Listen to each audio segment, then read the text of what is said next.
Sergey Negodyaev, Portfolio Management Director of Free. So, Sergey, in your opinion, what cryptocurrencies apart from Bitcoin would you recommend to buy now to someone who is new to cryptocurrencies? Actually, I think that the most interesting cryptocurrencies and not even cryptocurrencies. I think that the future is in spatial tokens of the company that planning to change the world globally.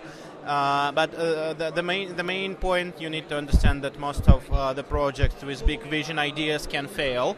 So you need to make a deep due diligence of the product using spatial frameworks that can help you to analyze product, team, technology perspectives. And there are a lot of good projects, but another problem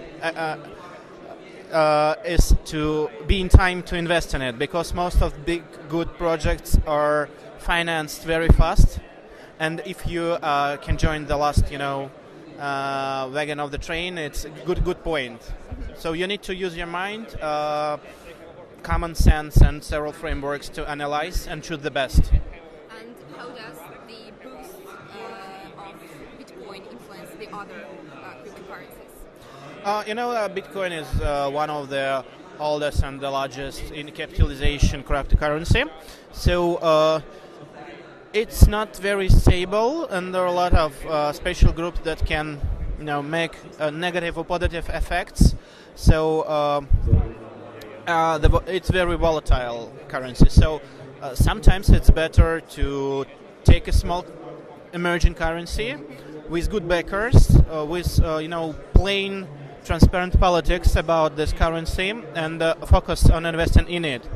If you are more conservative one, the best way of investing indeed, just to put some money in different assets and forget about it for 2 years. That's the best way of investing all over the world in any asset. So you are into blockchain startups, and can you name some of the latest and most unusual?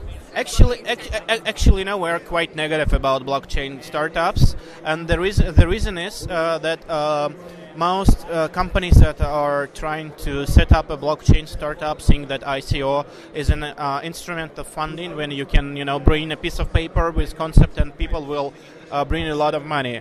From our point of view, blockchain startups is first of all startups. Startups are made for making money, and people from most of the companies we see are not for making money. They are just to getting money from not so smart investors to pay salaries and so on. They're not planning to make business. That's a big issue. So I saw several companies that making things like the startup that make Dropbox and blockchain that raised about $200 million. That's a very interesting case. It is needed. People use it. They have retention. This is interesting, but most of them, will not be business anyway. So, due to the hype tendency of blockchain, lots of companies want to integrate the blockchain system into their businesses. Yeah. And but do you think that most of these companies realize that what does blockchain mean, or is it just using blockchain for blockchain? Hype? Most of them start using blockchain as a hype, and that's true. But several companies that are really interested in making new type of businesses, to make economy, to make transparency, they start using blockchain technology for getting better results. For example, Sberbank, Alfa-Bank, they made several products based on blockchain, and they are already working. The problem is the regulatory environment, the laws that are not yet accepted by different governments.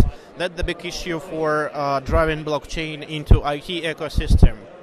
Thank you very much. Thanks a lot.